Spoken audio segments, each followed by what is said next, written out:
पैसा, हाय पैसा, पैसा मांगना। सज्जनों, किसी आदमी को 1 लाख रुपया दे करके अगर कोठरी में बंद कर दिया जाए, कितने दिन जीवित रहेगा? 1 लाख रुपया रखा है, खा ले। तो रुपया हमारी जरूरत की चीज है, लेकिन रुपया सब कुछ नहीं है। और आज हम सब कुछ रुपये को मान बैठे। इसलिए हमें जानना है क्या भगवान राम जी क्या समझाना चाहते हैं। एक और गुप्त मत, एक गुप्त मत बता रहे। तो मत कितने होंगे? मत माने रीति, नीति, बुद्धि कितने? नंबर 1 लोक मत, लोक रीति। अब आप लोक रीति जानते होंगे, ब्याह शादियों में लोक रीतियां दिखाई जाती हैं। क्या आपके गांव में जब शादी होती है किसी लड़के की और उसको लेकर के माता बहनें जाती है, तो क्या हाथ में मूसल लेके जाते हैं? जाते हैं? जाते हैं? बोलो बोलो। हमारे यहाँ नहीं जाते। मूसल कहते हैं धनकुटा से। अगर आपको देखना हो तो आगरा और मथुरा के बीच में हमने देखा कि वहां जब लड़का को शादी के लिए जाता है तो सब माता बहनों के भाइयों के हाथ में मूसल होता है।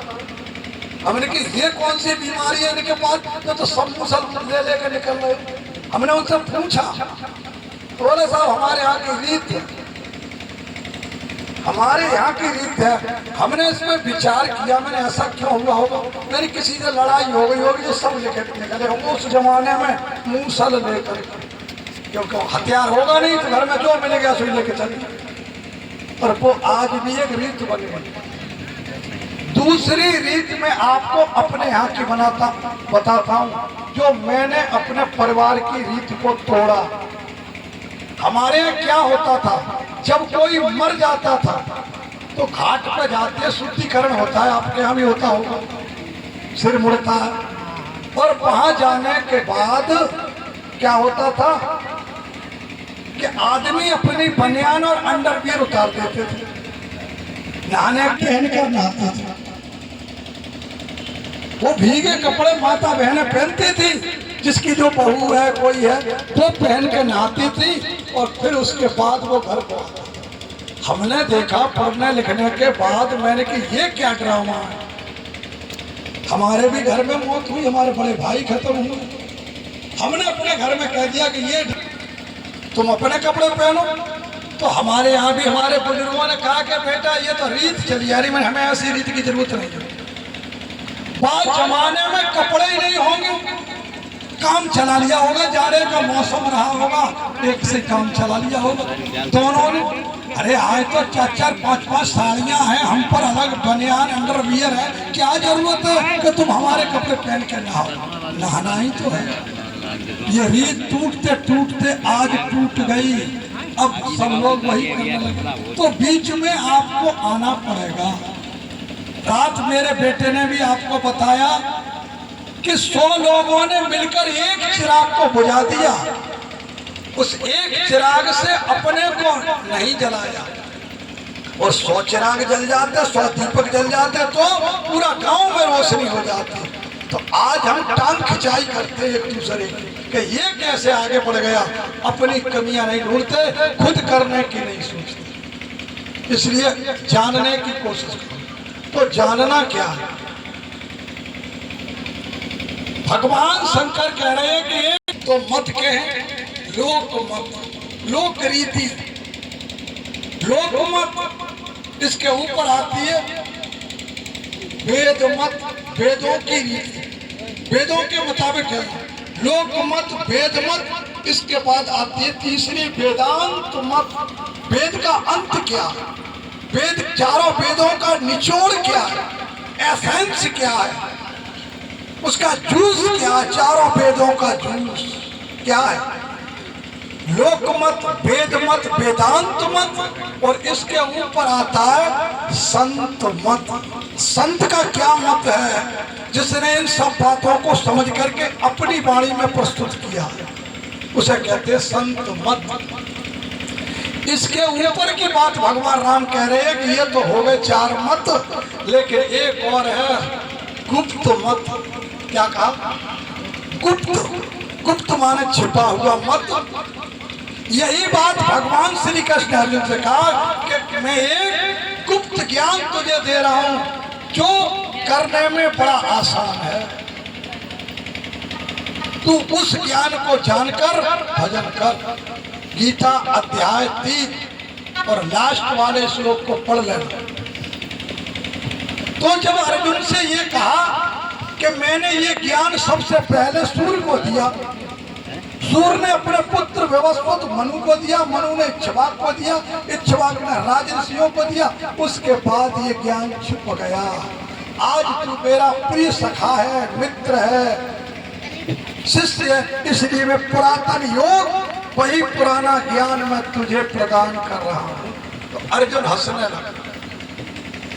अर्जुन हंसने लगा, कहने लगा कैसी बच्चों जैसी बात कर, तुम मुझसे उम्र में छोटे हो, तुम मेरे सामने पैदा हुए हो और सूर्य की बातें कर रहे हो कि सूर्य को मैंने ये ज्ञान दिया। आपकी भी समझ में यही तो बात आएगी। भगवान कृष्ण कहा कि ये ज्ञान मैंने सूर्य को दिया, सूर्य ने अपने पुत्र व्यवस्थित मनु को दिया, मनु ने इक्ष्वाक को दिया, इक्ष्वाक ने राजर्षियों को दिया। अब राजर्षि कितने हैं जिसमें आप भी आते हैं? वशिष्ठ, भरद्वाज, कश्यप, ये सब सप्त ऋषि कहलाते हैं, जिनमें आपका भी गोत्र कश्यप गोत्र आता। आप अपनी ताकत को बिल्कुल, तो ये ज्ञान की जब बात आई तो कृष्ण भगवान कहते हैं अर्जुन तू जानता नहीं,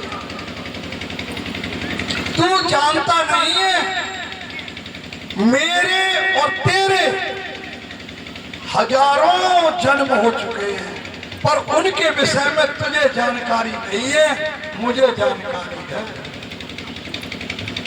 तू नर है और मैं नारायण हूं, तुझे मेरे ज्ञान का पता नहीं है, इसलिए तू इस पुरातन, इस सनातन योग को समझ, इसको जानकर तू पुनर्जन्मम पुनर्मरणम समाप्त हो जाए। तो अर्जुन के लिए भगवान कृष्ण ने उपदेश किया, तो अर्जुन ने अपने अंदर उस ज्ञान को, उस भगवान को अपने अंदर देखा, विराट रूप जिसको कहते हैं अपने अंदर देखा, और आज संसार बाहर घूम रहा है। फिर भगवान ने कहा कि मेरे धाम को जो पहुंच जाता है, मेरे धाम में जो चला जाता है, वो दोबारा लौट करके फिर नहीं आता। ठीक है। एक सज्जन मुझे गाड़ी में मिले, मैं आ रहा था बरेली के लिए हरिद्वार से, तो गाड़ी में बैठे हुए थे, वार्तालाप हुआ, इलाहाबाद के पंडित जी थे, कहने लगे 4 धाम करके हम लौट के आ रहे। मुझ पर रुका नहीं है, वो से बात कर लो। मैंने कि पंडित जी 4 धाम करके लौट के आ रहे? बोले 4 धाम। मैंने कि भगवान कृष्ण ये कहते हैं कि मेरे धाम में गया हुआ लौट के वापस नहीं आता, तुम कैसे लौटे आए? क्या भगवान कृष्ण ने तुम्हारे लिए बाहर निकाल दिया? अब पे घूमे वहां। मैंने कि गीता पढ़ी है? बोले हाँ भाई पढ़ी। मैंने कि आप कह रहे हो कि मैं 4 धाम करके लौट के आ रहा हूँ, भगवान कैसे कहते हैं कि मेरे धाम में जो चला गया वो लौट के दोबारा आता ही नहीं, वो कौन सा धाम है?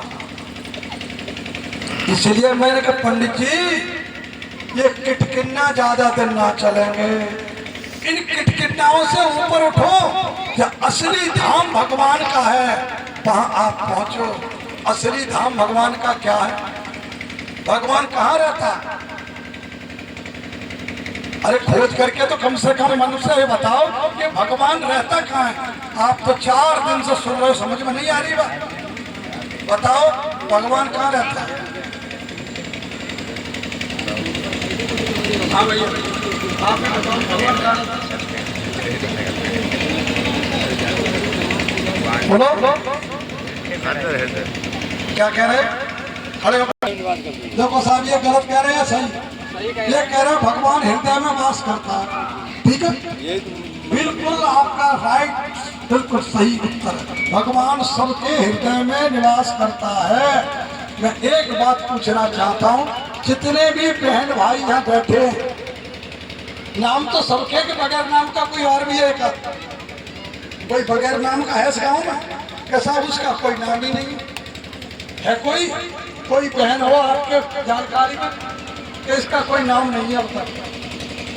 आपकी किसी के दिमाग में ऐसा कोई आ रहा हो, यहाँ हो? बोलो।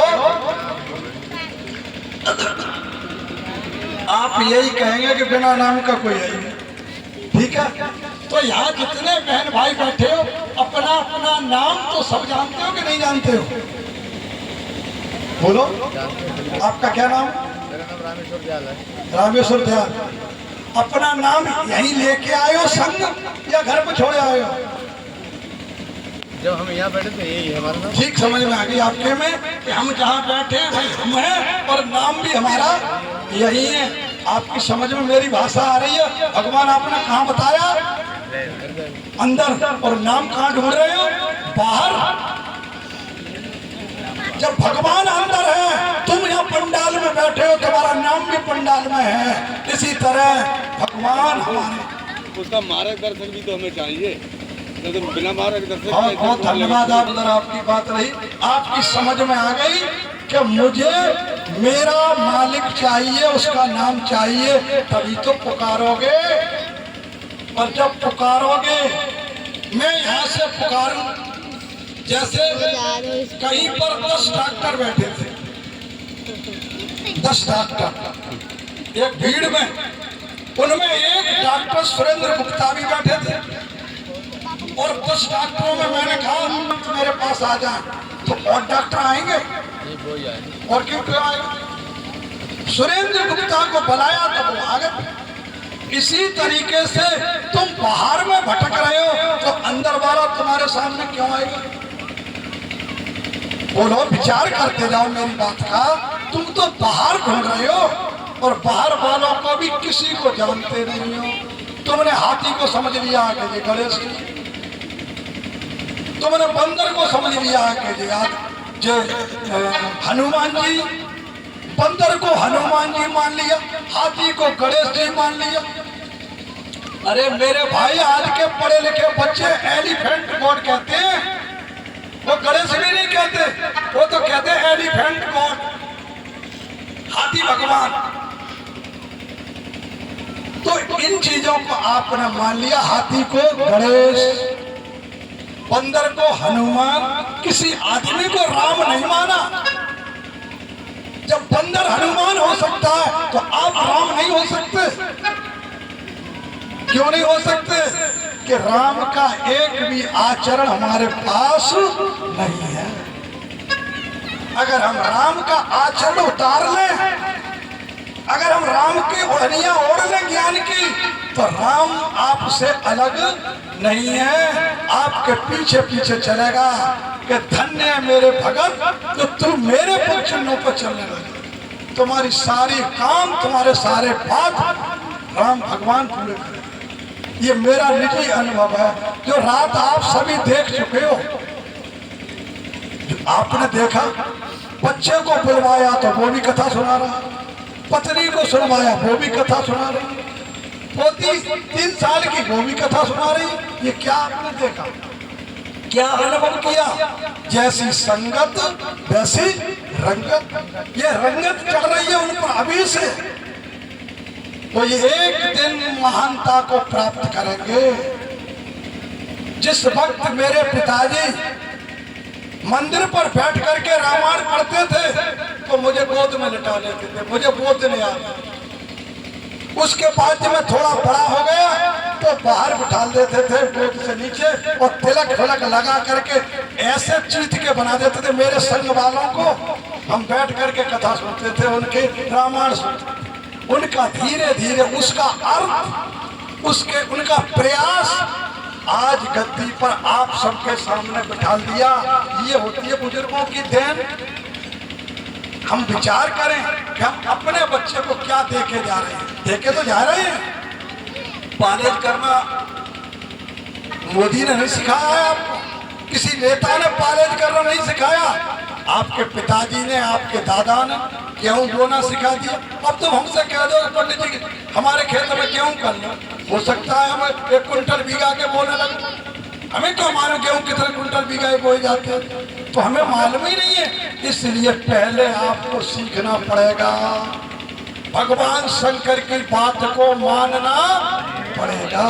भगवान शंकर क्या कहते, देवी पार्वती, भगवान श्री राम जो थे उन्होंने अपने अयोध्या वासियों को सुनाया, समझाया कि एक गुप्त मत और है, एक और गुप्त मत, सबई कहूं कर जोर, सबके हाथ जोड़ करके भगवान राम कह रहे हैं। जब वो राजा बन के बैठ गए, क्या डंडा लेकर नहीं कह सकते थे? क्योंकि ये ज्ञान जो है डंडा दिखाकर बदलने का नहीं है, ये तो हाथ जोड़ना सिखाता है। आपने देखा होगा किसी गांव में अगर हाथी आता है, हाथी, तो गांव वाले सब उसके हाथ जोड़ते हैं,